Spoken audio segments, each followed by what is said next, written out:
Welcome to the Motor Mouth YouTube channel. I'm Zach. I'm Andrea. And this is Questions Coffee Cars 176. How do you get a question in? Follow along on Instagram at motormouth_Andrea. Every Sunday morning I put a post out asking for questions.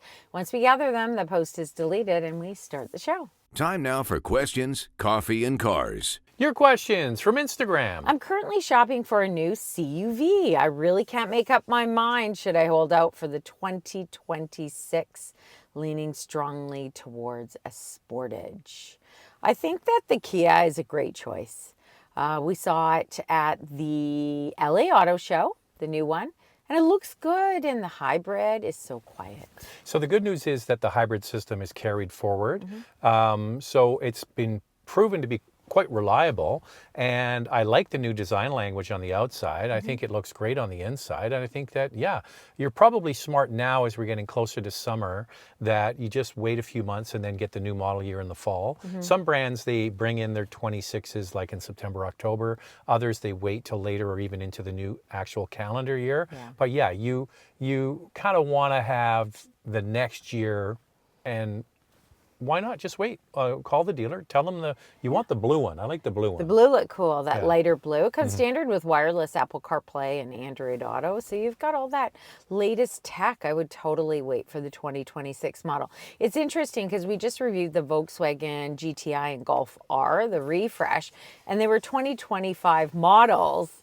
And the 2026 will come out later and there'll be no change. It's just the way Volkswagen does it. Yeah, so those people who have, 25s for like 4 months, 5 months. I know. That's it. It's crazy. I know you're a big fan of the CX-5, but I've heard that the driver feels slightly a jerking sensation when the cylinder deactivation system engages. What has been your experience with this technology? I just want to say cylinder deactivation or cylinder management is when you switch off certain cylinders. This is done with larger displacement, like a V8, and you can turn it off to 6 cylinders or 4 cylinders. And so you're using no fuel in those cylinders while you're driving along. That is not what I think you're referring to. This is a 4-cylinder, and unless I'm totally wrong, does not have cylinder deactivation. No, I've got the feeling that it's auto start stop. So auto start stop is something totally different. Yeah. I don't remember it being jerky or bad at all. It's one of those things you got to go and take it out of a dealer and try it. We drive so many vehicles. We are testing all of them. They all have that auto start stop. One vehicle I did find it to have a problem was the BMW X2. That was jerky, and it was one that you couldn't shut off unless you put it in sport mode. So it was always in sport mode? Yeah, we had to put it in sport mode because then it was deactivated. All of these, on most vehicles, you can shut them off. But our test models that we've had from the CX-5 to the CX-50, we haven't noticed it being jerky. Well, it doesn't stand out. We don't remember it. Online, some people have complained about the 2024 model CX-5, and they've gone from a 2021 with no issues to a 2024. Had issues. They've taken it into the dealership and they were working on it. So I don't know if some of these are a one-off. But back to my point, it's go to the dealer, get one, make sure it's warmed up. Will only really work once the car's warmed up. That's right. And then get into stop and go traffic or stop signs or whatever and see how you like it. It's one of those things you've got to try it because some of these features just drive some people crazy, period. Never mind if it's smooth or not. No. They just don't like it. It's true. And we had a CX-90, I don't know, 3 months ago that we reviewed. I actually thought Zach shut it off. And then I went to put it back on just to see how it felt. And then I realized it was on and it was very smooth. How do you like the Lucid Gravity? Any chance that you will review it in the near future? That's the SUV that they've come out with. One of the problems we have as auto reviewers is getting access to these smaller brands. And one that isn't small is Tesla. They do not have a PR department. No. We should reach out to Lucid again because we had the Air when it first came out. And yeah, why not? Sure, they would be happy to. We've got a dealership in Vancouver. This one is an SUV. It has over 700 kilometers of range. It's got a high starting price point though, over $113,000. It's too much. I It's mean, a lot of money. It's a lot of money for people. And I don't know, it may do okay on the channel. I don't know how much interest there is, so you guys can right let below. us know. Let See- us know if you think it's something that You know what we we should should do. get? We should get a Fisker Ocean. Oh boy. Actually, I saw one today. Oh, we when know I was somebody here. driving. We know somebody Ugh. here in Vancouver bought one. It's just like, talk about an orphan brand. I don't know. know. Like those poor people who bought the Fisker Ocean. If you're not aware, Fisker has been around for a long time and trying to get a business going in many different kinds of iterations. Then they brought out the Ocean. I think it was a great looking product, electric, yeah. and they went bankrupt, and so now those cars are orphaned. I don't know those people. It's I don't think you're going to be able to give them away. No. And in Canada, Tesla, which actually was a pretty affordable option at one point, it's really gone up in price as well. So it's a shame. What are you going to do? They're pricey vehicles, so I don't know if there's interest in us doing it. You let us know. We just did the Cadillac Optic, which offers great value for an all-wheel drive electric vehicle, and it seemed like you guys really liked the review. Do you think EVs have got a chance to be more popular in Canada? Recent rebate cuts, not enough infrastructure, and now tariffs. I honestly think the EV idea that you can charge it at home and have a full tank every morning, but by the time I will get my first EV, it will be a bad idea. Oh, I don't think it'll be a bad idea. I think there is a place for electric vehicles. People love the whole EV experience. People who own them. They want another one. They want another one. Like, you are hard pressed, and there are some who have an EV and then go back to a gas model or a hybrid or a plug-in hybrid, but most who have had an EV want another EV. I really truly believe that electric vehicles are the answer for suburban dwellers. Okay, the typical suburban house. You've got the big double driveway in the front and the garage with the door off, your front door off to the one side. You know the kind of look I'm talking about. That is absolutely perfect for an EV. You can either park it in front of the garage and plug it in, put it in the garage and plug it in. The garage is already wired. You get an electrician to plug in, no big deal. And then you're driving longer distances because you live in a suburban area. You're saving money on fuel. All of that adds up. Not perfect for people who live in the middle of an urban area in an apartment, for example. How are you going to charge it? All those kinds of things. The numbers don't lie. Canadians, as I think a percentage of sales, are buying more EVs than Americans. We have much higher taxes in Canada when it comes to fuel. Here in British Columbia, we have the most expensive fuel prices in North America.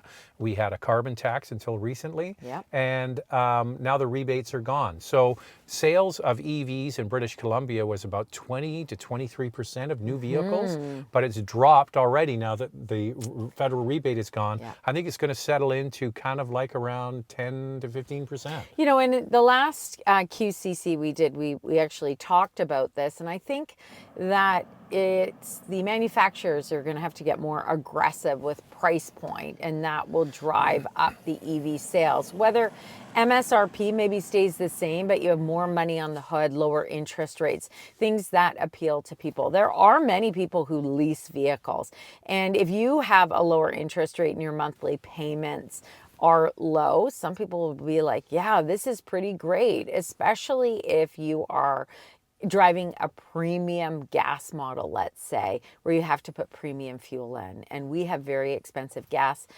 prices, as Zach had mentioned. So I get why they were popular in British Columbia and in Quebec with the rebates. I go back to, if you have a home, a detached house for the most part, and you have the ability to have a charger installed easily without having to spend loads of money to get it done, then an EV can make a lot of sense for you. But that is not everybody. That is, like I said, urban dwellers in condos and apartments. It doesn't work for them. Renters, it doesn't work. So there's only a ceiling that I think we can go with this. And Andrea's right. price, they're more expensive, and people have to get their head around that. And I also think that if you do live in a condo, let's say, in an apartment building, you could go for the other option of maybe a plug-in hybrid, where you only need a level 1 charger. You actually don't have to invest in a level 2 charger. So that's a great way to also save money at the pumps and lower your emissions. I can tell you right now, Andrea, somebody's clacking away on the keyboard saying, I live in an apartment and I have an EV. You can do it. We're not saying you can't do that. It's just not as convenient. If you don't have a 240 volt outlet to plug in, you're then going to grocery stores and superchargers and not convenient. All I'm saying is for convenience. And Zach and I, we live in a over 100-year-old house, and so for us to put a level 2 charger in, it's a little bit more complicated. But we have a very nice neighbor who lets us charge our press vehicle, electric vehicles, at his place for a fee. But it still works great for us. Other than performance loss, are there any other disadvantages to using regular gas versus premium in a car that can use both? Longevity-wise, I drive a Mazda CX-50, so I want to know if it can affect it long-term. The answer is no. It won't affect it long-term if premium fuel is not required. If it is just a suggestion, you can use regular or you can use premium, then it's fine, but it will affect your horsepower. Like that CX-50 turbo has a different output in power if you use premium fuel. I also think it will affect fuel economy. So the computer control unit is adjusting the timing of the engine, advancing it or not, and then that will basically affect your horsepower and your knocking that you have in the engine. I would suggest that you kind of split the difference. Just put the mid-grade in. And then you got a little bit of both. And then if you're going on a long highway trip and you want more power for passing on the highway and going up mountain passes, for example, then maybe put premium in. So do the mid-grade. I think that's not a bad way to go. And there you go. My question is, I noticed literally every car reviewer I follow, none of them own EVs, even though they review them, including you guys. Why is that?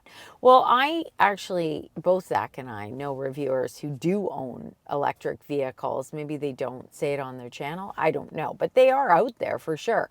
I just explained why we don't have one. Plus, we own all of our vehicles. So why would we go and lease or buy an electric vehicle when we already have vehicles that are paid off? I just don't feel like spending more money on a brand new vehicle, although we did buy the MX-5 Ruby. Yeah, but the thing is, we live, as we mentioned, in an old neighborhood right in the middle of the city, and we don't travel that far, which is, the answer is yes, is a perfect candidate also for an electric vehicle, but then the expense to put in the charger, the expense to buy the EV, which is more expensive than a gas vehicle, we would never really catch up with that because we drive so little on our own personal cars. I'm going to give you a little behind the curtain when it comes to auto reviewers. A lot of auto reviewers don't make a lot of money. Yeah. And a lot of auto reviewers don't own personal cars because they get, free car from the manufacturer every week. So they're not exactly the kind of people that are going to put their own money down on an expensive vehicle when they get free cars every week. Yeah. So that's part of it. There are some people in our industry that are successful and do make good money and buy all kinds of toys, and you can see that reflected in the kind of stuff they buy. They'll buy 911s and fun cars because they're car people. And also in the US, you wouldn't be aware of this, but the manufacturers actually deliver the press cars to them at their home, and they pick them up. And they don't have to fuel it up. Yeah, they put the fuel in it. So they really don't, if they don't want a vehicle, they really don't need it because it's picked up and dropped off for them. In Canada, we have to go pick up our vehicles and then fill it with fuel, which is totally fine. But I can see why, if you're watching maybe some US YouTubers, that they just don't own an electric vehicle. I think a lot of them, maybe the enthusiast channels and things that you might watch, they're car people. And car people typically are like combustion engines, manual transmissions, performance cars, all of that kind of stuff. Like a perfect example of somebody who is highly successful, buys a lot of cars, is our colleague Antoine Joubert, lives in Quebec. He's got all kinds of high performance cars, collectible cars. He's got a whole big barn full of them. Yeah. But his car that he uses to pick up and drop off vehicles is a Chevy Bolt. How about that? Because he likes to not put gas in it. Yeah, and why not? That's a great run-around vehicle. Have totally binged your videos. I love your videos. Thank you. I have leased a 2025 CX-50 GT, and I love the premium feel and design for a mainstream brand, but I'm itching for something bigger. Assuming transmission issues are fixed, should I upgrade to the CX-70? I love the CX-50. Just want something bigger. It's a 2025? He just got it. But he's feeling like it's too small. Do you know a friend of ours? No, I just want to say something. What kind of money are you going to lose on that transaction? You obviously don't care. Because I wouldn't buy a car and then turn around and trade it in. You know the dealers are going to go, oh, great. Yeah, maybe Mazda would work with you. I'm not sure. But we actually have a neighbor who contacted me about getting the CX-50 hybrid and went to Mazda and then left with the CX-70 because it was bigger and more spacious. So I get what you're saying. Transmission wise, it's a lot better. It's better. It's not 100% yet, but it's a lot better. So if you're not aware, the CX-70 and the CX-90 use, instead of a torque converter, I'm not going to get too technical here, they get rid of the torque converter and they put a clutch pack in there, multi-plate clutch pack. Mercedes-Benz has done a similar thing with their, I think it's called Sport Shift transmission. Don't quote me on that. But that's their performance transmission for a lot of the AMG V8 cars. For many years they had that. But they have obviously figured out how to implement using it, the Mazda system with this multi-clutch pack and replacing a torque converter. It's not all there. So I'm not sure if it can all be fixed with software or they're actually going to have to re-engineer a bit of it. Well, it's improved through software updates. There's been countless software updates for the CX-90 as well as the CX-70. So it's improved. I guess they can continue with software updates. Will it be perfect? We don't know. Or they can do a mid-cycle refresh on the transmission and re-engineer part of it. We always joked it should go like this. Yeah. Oh, hello, ZF. Yeah, you know that great 8-speed automatic you have that that's right. Yeah, you can use it for plug-in. Yeah. And you could use it for gas. Yeah, can you sell us a bunch of those? They didn't do that. Well, we did speak to the PR team about that, and they said, Mazda likes to do their own thing. They like their own take. They didn't want to go that route, which is fair. You've mentioned it takes about 5 years to do a refresh. How long does it take, for example, to change the seats to something more comfortable for the CX-50? By the way, I have complained directly to PR team, product planner, everybody. And they said, look, we've taken note of this. We are going to take it back to the team that the CX-50 seats are uncomfortable. Well, I think the one that has, was there one? Yeah, the base one with the cloth insert. We find the ones with the cloth are more comfy. They're still short in the thigh. So this doesn't seem like a brand that makes decisions and changes quickly. The Koreans are all about that. They're all about like, oh, we got feedback and we're going to make adjustments and we're going to change it. This is a brand that seems to be, they plod along with their own business plans. And we have been bringing this up ever since the car was introduced. So I guess in about a year or so, it's going to be ready for a refresh, and maybe then they'll do it. Maybe. They know all about it because we complain about it. Is there a reason the car companies give you the top level trims to test drive and review? It would be nice if you guys got more mid-level trims. It's very difficult to find reviews on the trim that I think the majority of people are looking to buy. I'd rather hear about the extra features you get in the top trim and see what the mid trim actually gives you for your money. Well, in the perfect situation, yeah, that would be great. But the thing is, okay, so you're car company A. And you're like, we want to showcase our new product that we have all of these different available features. Okay, let's send them the car that doesn't have those. No. They're not going to do that. They want to show you everything that they have available And they want to show you the most expensive one that looks the best with the best looking wheels and the best color combos. If you're car company A, you want to put your best foot forward. Yes. And it's not the mid-level trim, it's the best trim. And also they want to upsell. So when we do a review and we say what it comes with, we always do key standard features, but you're right. We don't have the images because we're driving that top trim. They want us to be able to try it all and for us to tell you, oh, this is good, this isn't good. It's got all that driver assist technology that you may want in the larger touch screen. There are two brands actually where we were able to drive actually three brands. Honda did send us mid-level trim on, I think it was either the HRV or CRV. Actually, they did both. Which I thought was excellent. We went to a drive event for the Kia K4. It was a mid-level trim. They didn't have the top trim because it wasn't available yet. Trust me, we would have got it. But still, we did drive that one with the less powerful engine, and it looked pretty good.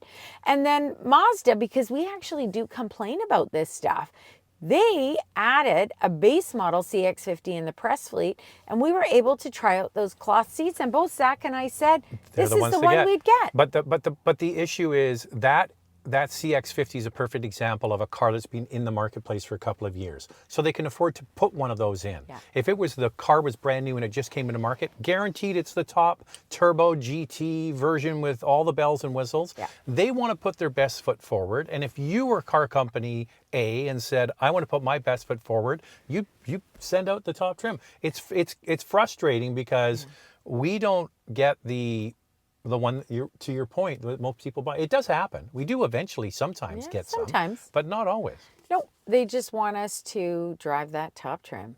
And that's it for us. Thanks for watching. Hey, subscribe if you're enjoying this segment or our other reviews. Every Sunday morning, I put a post out on motormouth_Andrea on Instagram asking for questions. Once we gather them, the post is deleted and we start the show. I only get coffee twice a week. That is not true. Only twice a week when we do these. Sometimes twice a day. Oh yeah, twice a day, no problem. Okay, I'll see you next time. See you next time.